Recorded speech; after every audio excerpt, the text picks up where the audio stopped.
So just, to give you an idea about what we do at ENS, Droplet Microfluidics.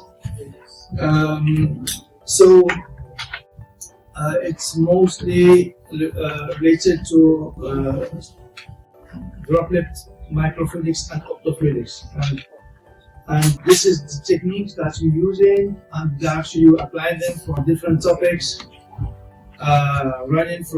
spanning from biology. We have a topic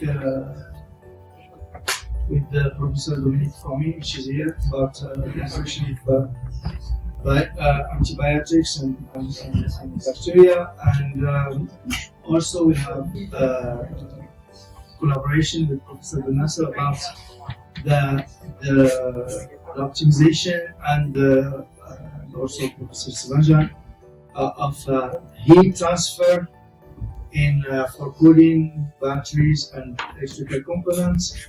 But we have also other biological topics and also material science. So I will try to give just very quickly about some of the topics as well. So maybe it will look like something that is a chaotic presentation, but we can just open discussion.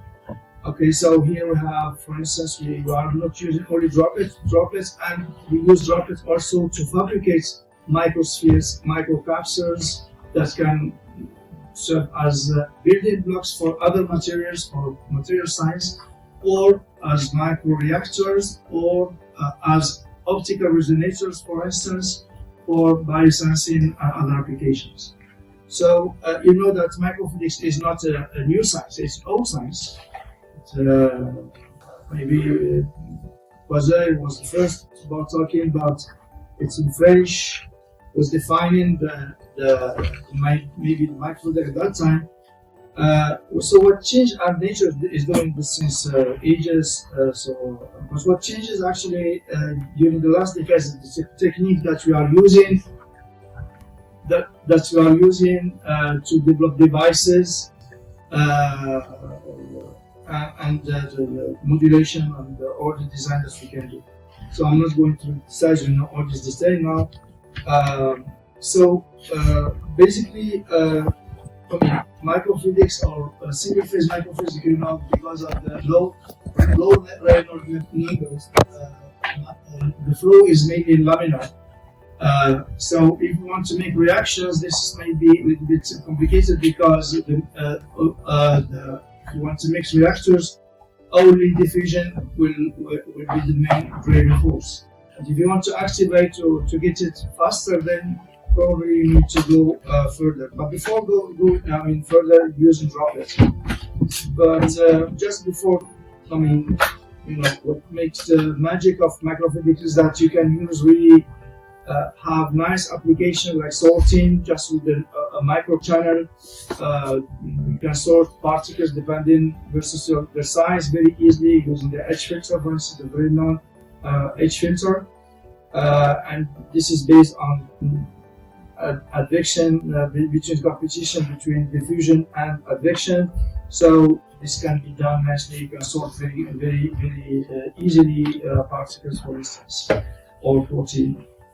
You can also sort particles actively by applying forces, and we have some talking about electrophoresis, magnetophoresis, and also electrophoresis.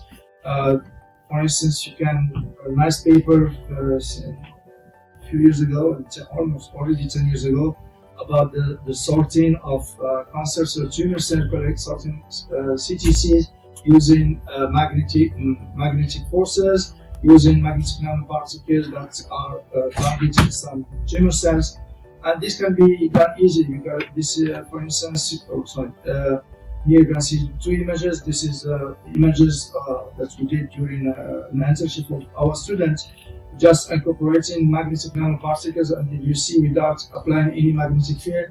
When we split the droplets in two parts, the magnetic nanoparticles are evenly distributed in the two droplets. But if you put a magnet just beside one of the branch, then you can really sort it very nicely. So you imagine that the magnet is set here from this side. So this is really kind of just like a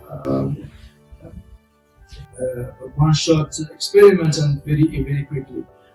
So as I said earlier, so what makes a little bit one of the drawbacks of single-phase microfluidics is that it is the mixing. And for this droplets microfluidics is really good. You can see this is not our video, but it just to illustrate a droplet mixing two droplets with the site, and the merging occurs few milliseconds after the merging. So and this is because of the recirculation of inside and around the droplets.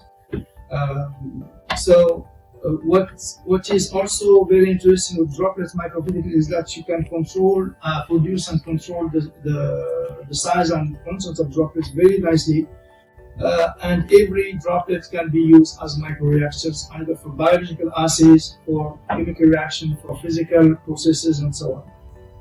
And you gain a lot of sensitivity during and also time due to the high ratio of surface over volume of the droplets. Droplet size is about few 10 of micrometers, that is picoliters typically. So what we do in the lab, we develop, so that's using several strategies, for instance, or this mixing. So this is the laminar flow you can see here. We merge two components to induce a biological reaction here. But you can also study a single process in single droplet that may be trapped in microwaves, for instance here. This experiment was done here to use these microdroplets as optical microresonators, and these are 100 micron, and the drops are trapped, and they can remain there as long as we wish for long-term studies. What we do also is the coupling between electrical active, how to say that? Field or voltage, actuation. I was looking for the word actuation. Actually, is that you can use this electrical field to inject some reactions in the microdroplets. Here are already some droplets that are made previously here in this branch, and then you can inject by applying electrical field with the chosen frequency and amplitude. You can inject some quantity here that are even in femtoliters quantity in these picoliter droplets.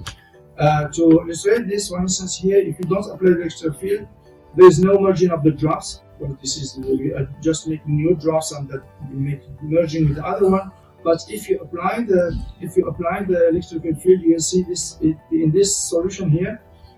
You have some particles. It could be bacteria, it could be other magnetic or whatever, and then when you apply the electrical field, you can really precisely inject this nanoparticle, microparticles inside the drops. Electrical field can also be used to make droplets also by splitting the flow, laminar flow. You can split it here, for instance, and we published this 10 years ago. Just turn off the electric field, this is AC field, and then turn on, and then you can control the size. And there are some nice, very nice results with that. So we can study what happens in the droplets versus time, of course. And for this, we developed. We developed. We have an Optofluidics platform. So people who are interested to visit our platform, we can organize a visit, as I discussed during the lunch, maybe in two groups to avoid, so we can do that. So what we have here is that to analyze optically the content of droplets using lasers and detectors. And so for this, we have every droplet is analyzed, and because of the high speed and high frequency, typically we're producing 1,000 droplets per second.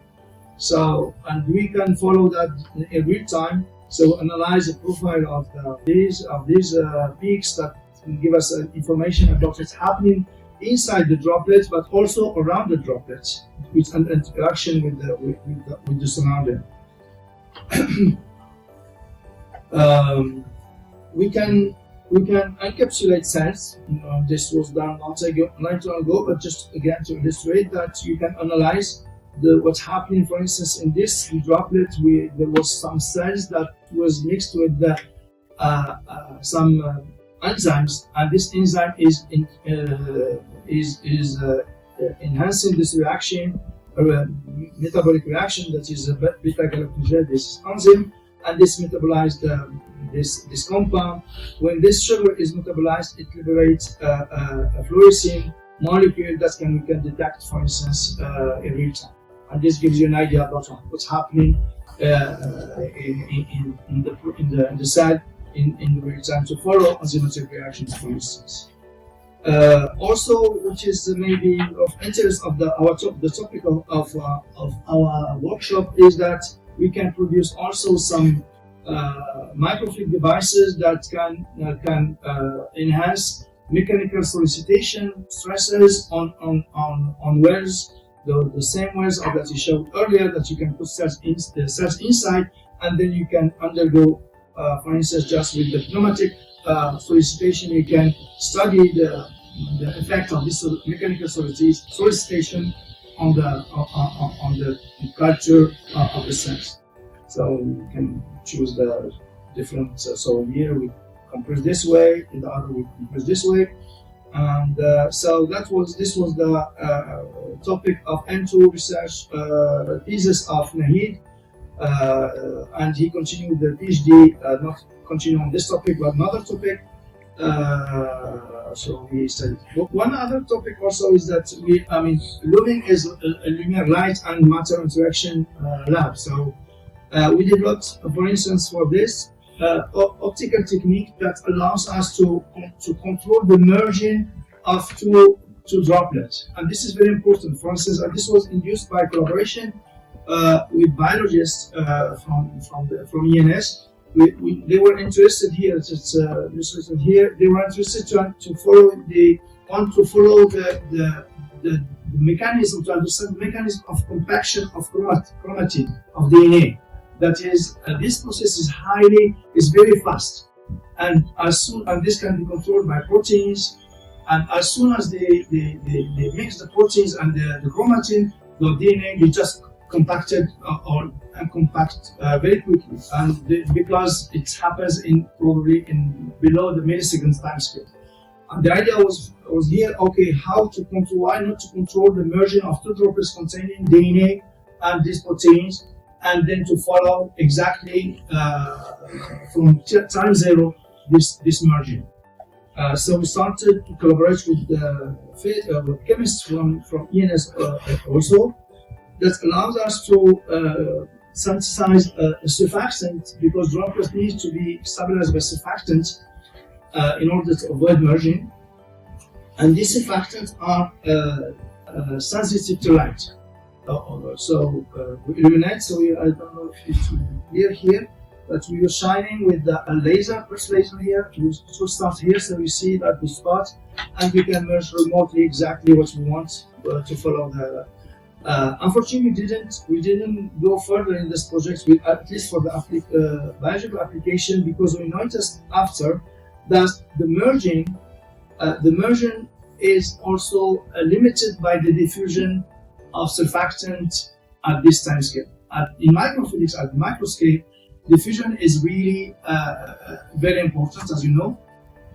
So what happens here is that the shortest time that we reach with this merging with the laser was sub-second, not millisecond. The target was millisecond, and this millisecond time scale was very hard to achieve, because actually what happens is that as soon as you eliminate the surfactant or the droplets with the laser, so you deplete the layer of surfactant that is around the droplets. But as soon as you deplete, other molecules come very quickly to stabilize again the droplets. And that's why you need to go very, very fast which or to eliminate a larger portion, but the idea was to be localized on droplets. So the idea is not to merge everything, but just to be localized.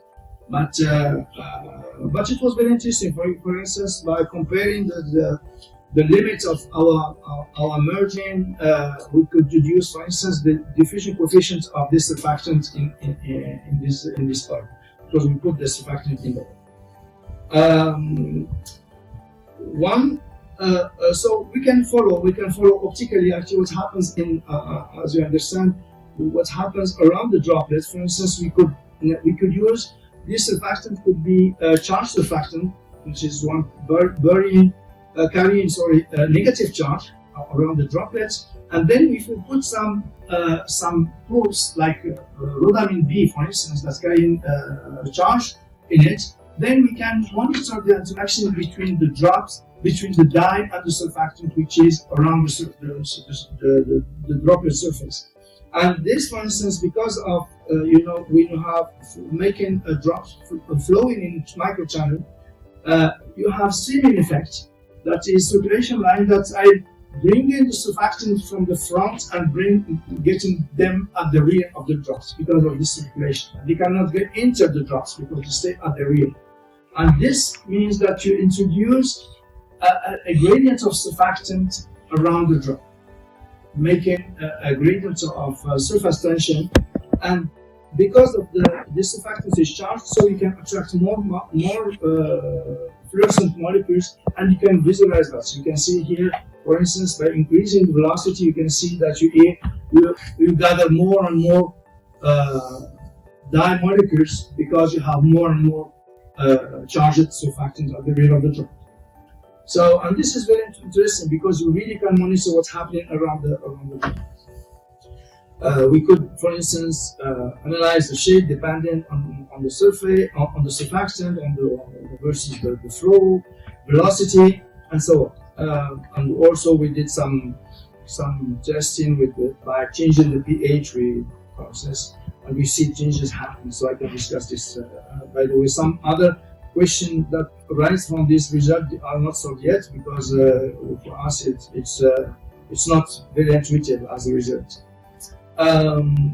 So I can switch from the droplets to the solid microspheres, because as these droplets can serve as also reactors to make some highly monodispersed and controlled microspheres that you can manipulate, because droplets, they should be stabilized, and these are solid. So we studied Kishan, which is here. He is defending his PhD in 2 months, less than 2 months now. On silica, for instance, we're using condensing silica precursors to make silica microspheres with controlled porosity. And we studied the mechanism, for instance, how these microspheres are formed depending on the concentration of the precursor that you put, and there are different factors that enters here. Like the co-surfactant that you add in the microdroplet, the concentration of the precursors, the size of the droplets. Also, all these parameters are very important, and you can have, for instance, you can have kind of nice monodispersed microspheres, which come directly from one droplet. But we also see that for other conditions, you can induce some bleeding of these microdroplets to induce smaller microdroplets, and even in 2 daughters, 3 daughters, and so on. And we also, for instance, by following the principles of condensation of this microspheres, we could deduce mechanism of this formation. Another material that we also use besides silica is that we wondered what happens if now, instead of using just silica, using nanoparticles that have like zinc oxide, for instance, or titanium oxide, that have applications in photovoltaics and photocatalysis. What is interesting with this kind of nanoparticles is that they have electrical dipole which due to the organization of the materials of the zinc and oxygen or titanium oxygen. So this conferred to the particles an electrical dipole. And then it was interesting to see how these nanoparticles that behave as have dipoles orient at the surface of the droplets while the droplet is condensing. And this was very interesting because in this case, besides we produce, for instance, here some kind of polar droplets, though they are still droplets, they are very macroscopic electrical dipole that induce a square organization, well organized, and which expand over micrometers, even millimeters on our sample. And this is due, actually, what happens is because of spherical symmetry. Basically, this particle should not be polar, but the polarity arises from actually this streaming effect that, as I said, gathers more molecule at the surface of the fluid than in the flow. This will create asymmetry in the hydrodynamic fluid, driven by the hydrodynamic flow, and this makes this microparticle. And we show that, for instance, also by analyzing the shape of the optical peaks that comes from the droplets when they are flowing in the microchannels. And also you can now, for instance, here you can apply, since these nanoparticle organize on the surface of the microsphere, these are microcapsules. This is empty, they are hollow microspheres. And you can apply electrical field, for instance, here you can see these kind of two population. Actually, the small one are the microcapsules, and this one, they come from after the application of the electrical field. They just like pop and enter and increase the size of the droplets. You see? And this happens just with 10 volts and continuous.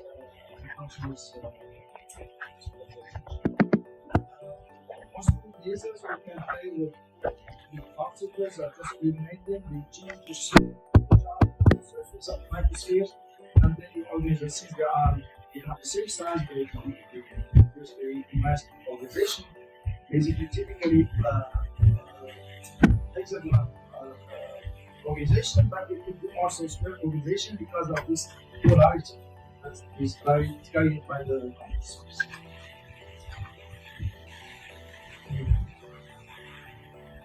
And we see this function also on the topic on also I told you to show these results about the mechanical stress and stress. His PhD topic is actually on the synthesis of titanium microsphere because we go to induce plasmonic effect, and this plasmonic effect allows to increase the efficiency of photocatalysis. For instance, here you see the bright spot. You can control the number of nanoparticles of gold that are operating the microspheres by just using the microsphere signals. And also here again, you can, when using the laser, you can see that you can change the surface, the charge surface in the microsphere, which will happen here. But it means we don't see the laser because we're using much. You see it just as you just shine on the laser, you change the surface and you repeat charge. And after that, you can attract and then you can change the surface. So this is Jason result. So also because of this, as we said, it's asymmetric and the streaming effect will create this kind of black liquid membrane on the surface, and in this case, there is the microsphere is not homogeneous. The thickness is thin, very thin on the surface, and this black. The black dot comes because actually the light. If I stay here, when I just like black. Because the thickness is very small, it's 30 nanometers actually. So the light is the interference between the light that is reflected on the first surface and the second inner surface, and this gives this bright spot. See this, and and this anisotropy remains even after the drying process. So maybe I don't have time to go further on this, but just to give you an idea about this, what the topic we are studying. One last thing is also that, as I told you, using these microspheres or microcapsules as microresonance, optical microresonance. For instance, in the case of silica microspheres and quartz microspheres, you know that the refractive index is very important in this case, but it's not very easy to have exact measure of refractive index of a porous material, especially in thin materials like this. But here we're using the Wispy remote, the light will find inside the microsphere, it will bounce on the surface, and this will create interference inside the microsphere. So until we analyze this interference, so here actually the resonance condition actually just when the light will make it turn, it comes in phase when it becomes with the integer. So for instance here for this material, as we know the porosity, we can measure the porosity by other techniques like PET. For instance in this case, we have a porosity following the technique that we're using, which is about 60% of course inside the sheet. And for this, we know that for this kind of porosity, the refractive index of silica should be around 1.16. And we wanted to check whether this calculation, and this is why we're using this Wispy remote resonance.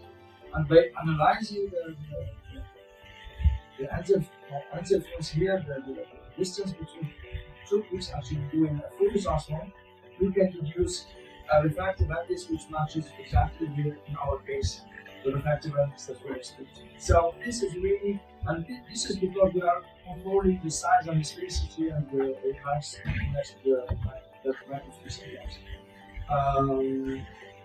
Okay, so maybe this one is not the last one, is how to measure the temperature in microscope. This is very important even for our topic also, how to measure the temperature, because at this microscope. So we developed 2 years ago a technique that is based on the microspheres that we are producing, and we are using dye, fluorescent dye that is sensitive to the temperature. And this is known since a long time, but since we are mastering controlling exactly the quantity of the dye and the size of the microspheres, we can use these microspheres as temperature probes. So we inject these microspheres that are doped with these dyes inside the microdroplet, and we measure the temperature inside the microspheres optically. Now we showed, for instance, here that indeed we are supposed to have, because the linear decrease of the fluorescence of the dye produces temperature, which is known in the bulk state, but we checked here to show that indeed we can have the same behavior at the same scale decrease in microdroplets. And also, we did it with microspheres, but also there is a PhD 2 years ago that was also prepared. And we showed that we can do this also with just the dye inside the droplet. Because in this case, it's more tricky because the size of the droplets can depend on the temperature. So there is a change of the size that you need to control, that you have some differences. But and this was produced also in this journal to measure and to follow the temperature, for instance, during thermal therapy and so on for these microfluidics. So I think I said enough. Long live India and France friendship.